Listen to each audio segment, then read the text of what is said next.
Healthy ആയിട്ടൊരു സേമിയ ഉപ്പ് റെഡിയാക്കിയാലോ? ഒരു പാനിൽ അല്പം നെയ്യ് ചൂടാക്കിയിട്ട് 1.5 കപ്പ് സേമിയ നമുക്ക് ആദ്യം റോസ്റ്റ് ചെയ്തിട്ട് മാറ്റി വെക്കാം. ലൈറ്റ് ബ്രൗൺ ആവുന്നത് വരെ റോസ്റ്റ് ചെയ്യാവുന്നതാണ്. എന്നിട്ടത് മാറ്റി വെക്കാം. വീണ്ടും അതേ പാനിൽ തന്നെ അല്പം നെയ്യ് ചൂടാക്കിയിട്ട് കടുക് പൊട്ടിച്ച് അല്പം കപ്പലണ്ടി, അല്പം എള്ള് ഇതെല്ലാം കൂടി ഇട്ടൊന്ന് റോസ്റ്റ് ചെയ്യാം. അതിലേക്ക് നമുക്ക് ഉള്ളി, പച്ചമുളക്, ഇഞ്ചി, കറിവേപ്പില ഇതെല്ലാം കൂടി ഇട്ടൊന്ന് റോസ്റ്റ് ചെയ്യാം.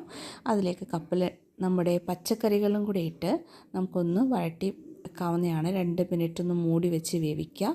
അതിലേക്ക് നമ്മുടെ 1/4 ടീസ്പൂൺ മഞ്ഞൾപ്പൊടി, ഒരു 2 കപ്പ് വെള്ളം, 1.5 കപ്പ് സേമിയയ്ക്ക് 2 കപ്പ് വെള്ളം, അതിലേക്ക് ഉപ്പും കൂടെ ചേർത്തിട്ട് നമ്മുടെ റോസ്റ്റ് ചെയ്ത് വെച്ചിരിക്കുന്ന സേമിയയും കൂടി ഇട്ട് ലോ ഫ്ലെയിമിൽ 5 മിനിറ്റ് വേവിച്ചെടുക്കുക. ഇതുപോലെ വെള്ളം വറ്റി വരുമ്പോൾ നമുക്ക് തീ ഓഫ് ചെയ്ത് വെച്ചിട്ട് 5 മിനിറ്റ് അടച്ച് വെച്ചിട്ട് എടുക്കാവുന്നതാണ്. സേമിയ ഉപ്പുമാവ് റെഡി ആയിട്ടുണ്ട്.